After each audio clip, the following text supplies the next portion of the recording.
सकाळ सकाळ अगदी घाण करतो हा पेपर. कठीण झालंय, कठीण झालं. कुठे चालला हा समाज, कुठे चाललंय हे राज्य, कुठे चाललाय हा देश? अरे अल्पवयीन मुली ज्या वयात तुम्हाला शिकायचं आहे त्या वयात तुम्ही चाळे करता आणि स्वतःला मारून घेता.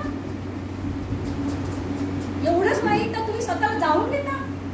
आई वडिलांचा नकार तुम्हाला पचवता येत नाही, मग पुढच्या जीवनातला अपयश तुम्ही काय पचवणार?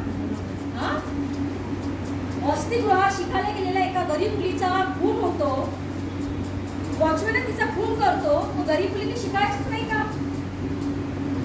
एवढंच नाही तर तुकडे तुकडे केले जातात स्त्रियांचे, म्हणजे त्यांनी काही आपली साक्ष देऊ नये म्हणून त्यांचे तुकडे तुकडे केले जातात. एवढंच नाही तर ते तुकडे शिजवले जातात, मिक्सर मधून वाटले जातात.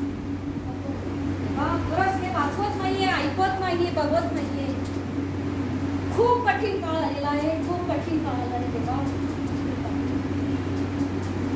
महाराज महाराज शिवा शिवा,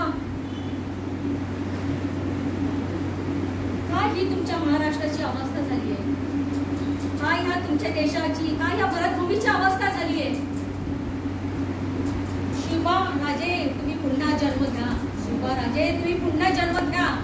खूप गरज आहे या राज्याला तुमची, या भरतभूमीला, या राज्याला, या जगाला तुमची गरज आहे. खरोखर जन्म घ्या शिवा राजे, खरोखर जन्म घ्या. काय बोलताय? शिवराजे जन्म घ्या? काय तुमचं? शिवराजांनी जन्म घेणं आवश्यकच आहे, ही आत्ताची गरजच आहे. पण अहो शिवराजे जन्म घ्यायला ते काही साधं काम नाहीये. म्हणजे अहो शिवराजे जन्म घ्यायला त्यासाठी जिजामातेची कोक असावी लागते. कोक मध्ये जाऊन अर्ध्या चड्डीमध्ये झिंगणाऱ्या आणि सिगरेटच्या धूर मध्ये आपलं आयुष्य भस्मसात करणाऱ्या पिढीच्या पोटी शिवराजे जन्माला येत नाही.